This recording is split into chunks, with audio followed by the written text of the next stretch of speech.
Hello everyone, study with পূর্ণির চ্যানেলে তোমাদের সবাইকে ওয়েলকাম। তো আজকে আমি তোমাদের সঙ্গে ক্লাস 4th শ্রেণীর আমাদের চারপাশের পরিবেশ বইয়ের পাঠ নং 2 আমাদের চারপাশের ছবি, এই পাঠটির আমি অল ক্রিয়াকলাপ তোমাদের সঙ্গে আলোচনা করব। তাহলে আমার ভিডিওটা তোমরা স্কিপ না করে দেখতে থাকো। অবশ্যই আমার চ্যানেলে যদি নতুন কেউ ভিজিট করে থাকো তাহলে অবশ্যই আমার চ্যানেলটাকে লাইক, শেয়ার অ্যান্ড সাবস্ক্রাইব করে নেবে পরবর্তী নোটিফিকেশন পাওয়ার জন্য। তাহলে চলো প্রথমে আমি পাঠটির অনুশীলনের প্রশ্ন উত্তর দেব, তারপর পাঠের ভিতরে যে ক্রিয়াকলাপ আছে সেগুলো আমি তোমাদেরকে একটা একটা করে দিয়ে দিচ্ছি। তাহলে আমার ভিডিওটা তোমরা স্কিপ না করে দেখতে থাকো। তাহলে দেখে না, অনুশীলনী আমি এনে নিলাম। 1 নম্বর হলো নিচে চিত্রটি দেখো এবং হোটেলের কোন দিকে কোন প্রতিষ্ঠানগুলো রয়েছে তা লিখো। তাহলে দেখে নাও, এখানে দেওয়া হয়েছে হাসপাতাল, ফার্মেসি, তারপরে রেস্তোরাঁ, তারপর সিনেমা হল, হোটেল আছে, দমকল ও জরুরি পরিষেবা কেন্দ্র আছে, বিদ্যালয় আছে, ব্যাংক আছে এবং ডাকঘর আছে। ঠিক আছে, এখন তুমি দিক নির্ণয় করবে। তাহলে মনে রাখবে, দিক নির্ণয় বইয়ের মধ্যে দিয়ে দিচ্ছি যে এই যে দিক নির্ণয়টা তোমরা কিন্তু ভালোটিকে লক্ষ্য করবে। দেখতে পাচ্ছ পূর্ব, পশ্চিম, উত্তর, দক্ষিণ। তারপর দেখতে পাচ্ছ এখানে চিহ্ন দেওয়া আছে যে উত্তর পূর্ব, দক্ষিণ পূর্ব, উত্তর পশ্চিম, দক্ষিণ পশ্চিম। ঠিক আছে, তাহলে এটা তোমরা ভালোটিকে দিক নির্ণয় করে নেবে, তাহলে তুমি কিন্তু এটা করতে পারবে আর কি। তাহলে দেখতে পাচ্ছ আমি দিক নির্ণয় করে নিলাম, অলরেডি লিখে নিয়েছি, তোমরা একবার জাস্ট দেখে নাও। দিক আর প্রতিষ্ঠান হয়ে যাবে। পূর্ব দিকে কি হবে দেখে নাও। পূর্ব দিকে এখানে দেখতে পাচ্ছ পূর্ব দিক তোমার ওই সাইডে পড়ে, তাহলে দমকল ও জরুরি পরিষেবা কেন্দ্র তুমি এখানে লিখে নেবে। তারপর হয়ে যাবে পশ্চিম দিক। পশ্চিম দিক তোমার ওই সাইড পড়ে, তাহলে তুমি পশ্চিম দিকে দেখতে পাচ্ছ সিনেমা হল, আমি এখানে সিনেমা হল লিখে নিলাম। তারপর দেখতে পাচ্ছ উত্তর দিকে আছে তোমার ফার্মেসি, দক্ষিণ দিকে হয়ে যাবে ব্যাংক, উত্তর পূর্ব দিকে হয়ে যাবে তোমার রেস্তোরাঁ, দক্ষিণ পূর্ব দিকে হয়ে যাবে ডাকঘর, উত্তর পশ্চিম দিকে হয়ে যাবে হাসপাতাল, দক্ষিণ পশ্চিম হয়ে যাবে তোমার বিদ্যালয়। ঠিক আছে, তাহলে দিক এবং প্রতিষ্ঠানগুলি তোমরা লিখে নেবে। নেক্সট 2 নম্বর দেখে নাও যে রেখা টেনে ক অংশের সঙ্গে খ অংশ মিলাও। তাহলে ক অংশ এখানে দিয়ে দিচ্ছে এবং খ অংশ এখানে আছে, তাহলে তুমি ক অংশের সঙ্গে খ অংশ মেলাবে। তাহলে এখানে সাংকেতিক চিহ্ন দিয়ে দিচ্ছি, তাহলে তুমি বলবে কোনটা কোন সাংস্কৃতিক চিহ্ন সেটা তুমি এখানে বলবে। তাহলে দেখতে পাচ্ছ প্রথম যে সাংস্কৃতিক চিহ্ন যেটা দেওয়া আছে সেটা হবে আন্তর্জাতিক সীমান্ত। ঠিক আছে, এই চিহ্নটার সঙ্গে তুমি মিলিয়ে নেবে। তারপর নেক্সট যেটা সাংকেতিক চিহ্ন আছে সেটা আছে রেলপথ, তাহলে তুমি রেলপথের সঙ্গে মিলিয়ে নেবে। তারপর নেক্সট আছে তোমার যে সাংকেতিক চিহ্ন আছে সেটা আছে জেলা সদর দপ্তর, তো এইভাবে তুমি মিলিয়ে নেবে। তারপর নেক্সট হয়ে যাবে রাজ্যের রাজধানী হয়ে যাবে, সাংকেতিক চিহ্ন দেওয়া দিচ্ছে, এবং নদী সাংকেতিক চিহ্ন দিয়েছি, তাহলে তুমি এটার সঙ্গে নদীর সঙ্গে কিন্তু মিলিয়ে নেবে। ঠিক আছে, তারপর নেক্সট শূন্যস্থান পূর্ণ করো। ক নম্বর হলো যে একটি স্থানের পর্যবেক্ষণ এবং কল্পনার উপর ভিত্তি করে আঁকা ছবিগুলোর সেই স্থান ড্যাশ, সেই স্থানে ড্যাশ হবে। তাহলে এখানে তুমি এখানে লিখবে নমুনা চিত্র বা ক্যাচ লিখে নেবে। নেক্সট খ নম্বর হবে পূর্ব, পশ্চিম, উত্তর এবং দক্ষিণ দিক ছাড়াও 4টি ড্যাশ রয়েছে, তাহলে তুমি এখানে লিখবে উপদিক হয়ে যাবে, উপদিক রয়েছে লিখে নেবে। নেক্সট গ নম্বর হবে প্রতিষ্ঠান, রাস্তা, বাড়ি ইত্যাদি হলো ড্যাশ উপাদান, তাহলে তুমি এখানে লিখবে মানব সৃষ্ট উপাদান হয়ে যাবে, তাহলে এখানে তুমি লিখে নেবে।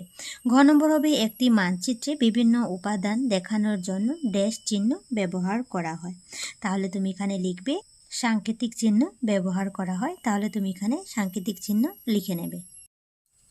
নেক্সট 4 নম্বর দেখে নাও, উত্তরটি লেখো। প্রথম ক হবে যে সকালে সূর্যের সাহায্যে তুমি কিভাবে দিক নির্ণয় করবে। তাহলে তুমি আনসার লিখবে সকালে সূর্যের দিকে মুখ করে দাঁড়ালে সামনের দিক পূর্ব এবং পিছনের দিক পিছনে পশ্চিম হবে, আবার পশ্চিম হবে, বাম হাতের দিক উত্তর এবং ডান হাতের দিক দক্ষিণ হবে। এভাবে দিক নির্ণয় করা যায়। কোশ্চেন নম্বর খ হলো যে একটি রূপরেখা বা স্কেচ বলতে কি বুঝো? আনসার হবে একটি স্থানের পর্যবেক্ষণ এবং কল্পনার উপর ভিত্তি করে উপাদানগুলি একটি নির্দিষ্ট আকারে কমিয়ে যে ছবি আঁকা হয় তাকে সেই স্থানের একটি রূপরেখা বা স্কেচ বলা হয়। গ নম্বর কোশ্চেন হলো মানচিত্রের প্রতীকী চিহ্ন কেন ব্যবহার করা হয়? আনসার হবে মানচিত্রে বিভিন্ন উপাদান মানবসৃষ্ট, যেমন মৃৎশিল্প, কাঁসা শিল্প, বাঁশ শিল্প, চা উদ্যোগ, কাগজ কল, পেপার মিল যেটাকে বলা হয় ইত্যাদির ক্ষুদ্রাকায় সংক্ষিপ্ত চিত্রের জন্য প্রতীকী চিহ্ন ব্যবহার করা হয়। এর ফলে আমরা উক্ত উপাদানগুলি সম্পর্কে জানতে পারি।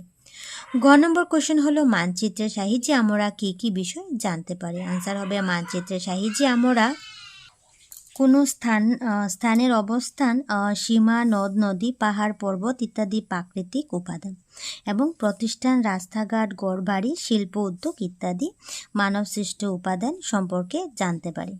দুই স্থানের দূরত্ব এবং দিক সম্পর্কেও সঠিক তথ্য জানা যায়।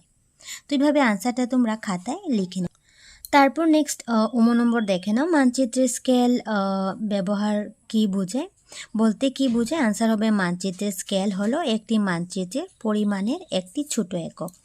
মানচিত্রের স্কেল বলতে মানচিত্রের অঙ্কিত দূরত্বের সাথে বাস্তব স্থানের প্রকৃতি দূরত্বের অনুপাত। ঠিক আছে, তাহলে এটা তোমরা আনসারটা লিখে নেবে। তারপর নেক্সট 5 নম্বর দেখে নাও যে গুরুত্বপূর্ণ প্রতিষ্ঠান এবং রাস্তাঘাট চিহ্নিত করে তোমার বাড়ি থেকে স্কুল যাওয়ার পথ দেখিয়ে একটি রেখা চিত্র আঁকো। তাহলে তোমরা এটা কিন্তু নিজেই করে নেবে। তারপর বইয়ের ক্রিয়াকলাপ দেখে নাও। অর্ণব তার বাবার সাহায্যে যে ছবি এঁকেছে তা দেখে বিদ্যালয়ের কোন দিকে কোন প্রতিষ্ঠানগুলো রয়েছে তা দেখে নিচে তালিকাটি পূরণ করো। তাহলে তুমি দেখতে পাচ্ছ এখানে দিক আছে আর এখানে প্রতিষ্ঠানগুলির নাম আছে। তাহলে পূর্ব দিকে লিখে নেবে খেলার মাঠ আছে, পশ্চিম দিকে হয়ে যাবে শপিং মল, উত্তর দিকে হয়ে যাবে স্বাস্থ্য কেন্দ্র এবং দক্ষিণ দিকে হয়ে যাবে তোমার জল যোগান প্রকল্পের কার্যালয়। দেখতে পাচ্ছ আমি এখান থেকে কিন্তু দিক নির্ণয় করে নিয়েছি। তাহলে এটা তুমি এখানে লিখে নেবে এইভাবে। তারপর এখানে বইয়ের একটি শর্ট কোয়েশ্চেন হয়ে যাবে যে নমুনা চিত্র বা স্কেচ কাকে বলে? তাহলে আনসার বলবে একটি জায়গায় পর্যবেক্ষণ করে মনের ধারণা অনুযায়ী আঁকা ছবি হলো সেই জায়গায় নমুনা চিত্র বা স্কেচ বলে। তাহলে তোমরা এটা কিন্তু খাতায় লিখে শিখতে পারো। নেক্সট দেওয়া হলো ক্রিয়াকলাপ 2 হলো যে তোমার বাড়ির অবস্থান, গুরুত্বপূর্ণ প্রতিষ্ঠান এবং সেখানকার রাস্তাগুলি চিহ্নিত করে একটি নমুনা চিত্র তৈরি করো। তাহলে তোমরা কিন্তু চিত্রটা তোমরা নিজেই তৈরি করবে। ঠিক আছে, তাহলে তোমরা নিজেই করে নেবে। তারপর নেক্সট দেখে নাও, নিচে ছবিটি লক্ষ্য করো, সেই ছবিটির ঘরটির কোন দিকে কি আছে তা দেখে অপর পৃষ্ঠার তালিকাটি পূর্ণ করো। তাহলে দেখতে পাচ্ছ বাড়ি দেওয়া আছে, বাড়ির উত্তর দিকে আছে পাহাড়, দক্ষিণ দিকে আছে বিদ্যালয়, পূর্ব দিকে আছে জলের ট্যাঙ্কি, পশ্চিম দিকে আছে তোমার সাঁকো আছে। তারপর দেখতে পাচ্ছ তোমার উত্তর পূর্ব দিকে কি আছে তোমার পুকুর আছে। তারপর আছে দক্ষিণ পূর্ব দিকে কি আছে? দক্ষিণ পূর্ব দিকে আছে পোস্ট বক্স আছে। নেক্সট দেখে নাও, এই সাইড পরে তোমার হয়ে যাবে উত্তর পশ্চিম। দেখতে পাচ্ছ উত্তর পশ্চিমে তোমার গাছ আছে এবং দক্ষিণ পশ্চিমে আছে মোবাইল টাওয়ার। তাহলে ভালোটিকে কিন্তু দিকটা ভালোটিকে লক্ষ্য করো। তারপর নেক্সট পেজে দেওয়া হলো ছবি দিক। তাহলে তুমি দেখতে পাচ্ছ পশ্চিম দিকে তোমার সাঁকো আছে, পশ্চিম দিকে লিখবে। তারপর নেক্সট দেওয়া হলো উত্তর দিকে পাহাড় আছে, উত্তর আমি লিখে নিলাম, পাহাড় ছবি দিয়ে দিচ্ছি, তুমি উত্তর লিখবে, দিক লিখে নেবে। তারপর নেক্সট আছে পুকুর আছে, তাহলে পুকুর তুমি উত্তর পূর্বে লিখে নেবে। তারপর হয়ে যাবে ডাক্স বক্স হয়ে যাবে দক্ষিণ পূর্বে। তারপর গাছ হয়ে যাবে তোমার উত্তর পশ্চিমে। তারপর হয়ে যাবে জলের ট্যাঙ্ক হয়ে যাবে পূর্ব দিকে। তারপর হয়ে যাবে মোবাইল টাওয়ার হয়ে যাবে তোমার দক্ষিণ পশ্চিমে এবং বিদ্যালয় হয়ে যাবে দক্ষিণে। তাহলে তোমরা কিন্তু দিকটা ভালোটিকে লিখে নেবে। তারপর নেক্সট দেখে নাও, দিক ক্রিয়াকলাপ 3-তে দেওয়া হলো যে তোমার বাড়ির কোন দিকে কোন প্রতিষ্ঠান, রাস্তা, নদী ইত্যাদি রয়েছে, নিচের তালিকাটিতে লিখো।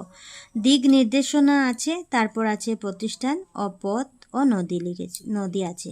তাহলে তোমার বাড়ি থেকে আমার বাড়ির দিক নির্ণয় আমি করে নিয়েছি, সেটা তোমরা দেখতে পারো, বা তোমাদেরও যদি সিমিলার থাকে তোমরা এটা লিখতে পারো।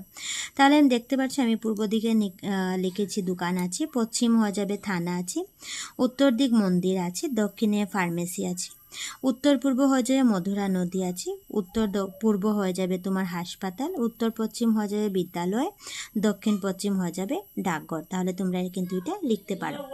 তারপর নেক্সট 11 নাম্বার পেজে দেখে নাও, দুইটা কোশ্চেন আমি এখানে বলে দিলাম, যেটা তোমরা কিন্তু খাতায় লিখে শিখতে পারো। দেখতে পাচ্ছ প্রথম কোশ্চেন বলতে মানে লিখতে পারবে যে প্রাকৃতিক উপাদানগুলি কি কি? তাহলে লিখতে পারো নদ নদী, পাহাড়, পর্বত, গাছপালা ইত্যাদি হলো প্রাকৃতিক উপাদান, কারণ এগুলো প্রকৃতি নিজেই তৈরি করেছে। অন্যদিকে মানবসৃষ্ট উপাদানগুলি কি হয়ে যাবে? প্রতিষ্ঠান, রাস্তাঘাট, ঘর বাড়ি ইত্যাদি মানবসৃষ্ট উপাদান, কারণ এগুলো মানুষ তৈরি করে। ঠিক আছে, এখান থেকে দুইটা শর্ট কোয়েশ্চন কিন্তু তোমরা খাতায় লিখে শিখে নেবে। তারপর নেক্সট ক্রিয়াকলাপ 4 দেখে নাও। শেষ পৃষ্ঠার চিত্রটি দেখো এবং শূন্যস্থানগুলো পূর্ণ করো। তাহলে দেখতে পাচ্ছ 11 নম্বর পেজে কিন্তু দেওয়া আছে পিকচারটি। তাহলে বালাটিকে সাংকেতিক চিহ্ন দেখবে, চিত্রটি বালাটিকে ভালোটিকে দেখে নেবে। তাহলে দেখতে পাচ্ছ ক নম্বর হলো যে রেলপথটি পাকা রাস্তার দক্ষিণ দিকে আছে। তারপর খ নম্বর হবে আবাসিক বাড়িগুলি বন এলাকায় উত্তর দিকে আছে। তৃণভূমি জেলায় জলাশয়ের দক্ষিণ পশ্চিম দিকে আছে। বিদ্যালয় থেকে পশ্চিম দিকে যাওয়ার সময় একটি মন্দির পাওয়া যায়।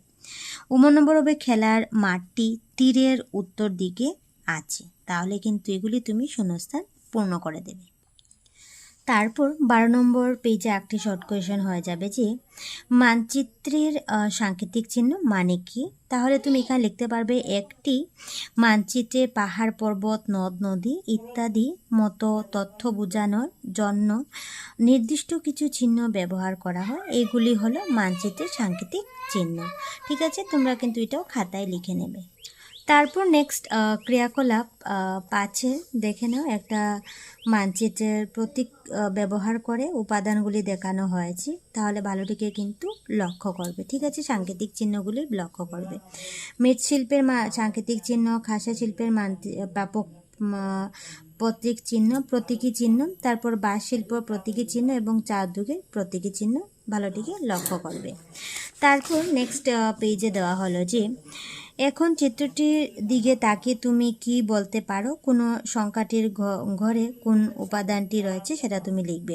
তাহলে উপাদানের নাম কোন ঘরে আছে? তাহলে মৃৎশিল্প হয়ে যাবে 5 নং ঘরে, খাসা শিল্প হয়ে যাবে 6 নং ঘরে, বাঁশ শিল্প হয়ে যাবে 10 নং ঘরে এবং চা উদ্যোগ হয়ে যাবে 7 নং ঘরে। ঠিক আছে, এটা তোমরা লিখে নেবে। তারপর এই পাঠের কিছু অতিরিক্ত কোশ্চেন দেখে নাও, যেটা তোমরা খাতায় লিখে আরও শিখতে পারো। নমুনা চিত্র বা স্কেচ বলতে কি বুঝো সেটা আমি তোমাদেরকে খাতায় বইয়ের মধ্যে দাগিয়ে দিচ্ছি, তোমরা কিন্তু এখান থেকে লিখতে পারো। নেক্সট হয়ে যাবে প্রধান দিক কয়টি ও কী কী? তাহলে বলবে 4টি, পূর্ব, পশ্চিম, উত্তর ও দক্ষিণ বলতে পারো। উপদিক গুলির নাম কি? নাম লিখো। তাহলে বলবে উপদ্বীপ, উত্তর পূর্ব, উত্তর পশ্চিম, দক্ষিণ পূর্ব এবং দক্ষিণ পশ্চিম লিখে নেবে। নেক্সট হয়ে যাবে মানচিত্রের প্রদর্শিত প্রাকৃতিক উপাদানগুলি কি কি? আনসার হবে নদ নদী, পাহাড়, পর্বত, গাছপালা, সাগর, মহাসাগর ইত্যাদি। কয়েকটি মানবসৃষ্ট উপাদানের নাম লিখো। তাহলে লিখবে প্রতিষ্ঠান, রাস্তাঘাট, ঘর বাড়ি, বিদ্যালয়। তারপর নেক্সট হয়ে যাবে মানচিত্রের সাংকেতিক চিহ্ন বলতে কি বুঝো? আনসার বলবে মানচিত্রের পাহাড়, পর্বত, নদ নদী, বনভূমি ইত্যাদি তথ্য বোঝানোর জন্য নির্দিষ্ট কিছু চিহ্ন ব্যবহার করা হয়, এগুলিকে মানচিত্রের সাংকেতিক চিহ্ন বলে। আমি কিন্তু বইয়ের মধ্যেও কিন্তু দাগিয়ে দিয়েছি, সেটাও তোমরা শিখতে পারো। নেক্সট হয়ে যাবে ভূচিত্রাবলী কাকে বলে? আনসার বলবে একটি বইয়ের আকারে প্রণালীবদ্ধভাবে অনেকগুলি মানচিত্র একত্রিত করাকে ভূচিত্রাবলীও বলা হয়। তারপর নেক্সট দেখে নাও, কয়েকটি প্রতীকী চিহ্নের নাম ছবিসহ লিখো। তাহলে প্রতীকী চিহ্নের ছবিসহ নাম নিচে দেওয়া হলো। দেখতে পাচ্ছ প্রতীকী চিহ্ন হয়ে যাবে মৃৎশিল্প প্রতীকী চিহ্ন আছে, খাসা শিল্পের প্রতীকী চিহ্ন, বাঁশ শিল্পের প্রতীকী চিহ্ন এবং চা উদ্যোগের প্রতীকী চিহ্ন। ঠিক আছে, সেটা তোমরা ভালোটিকে লিখে নেবে। তারপর এই পার্টির ভিডিও আমি এখানে শেষ করলাম। ভিডিওটা কেমন লাগলো অবশ্যই কমেন্টে জানাবে। তাহলে টাটা।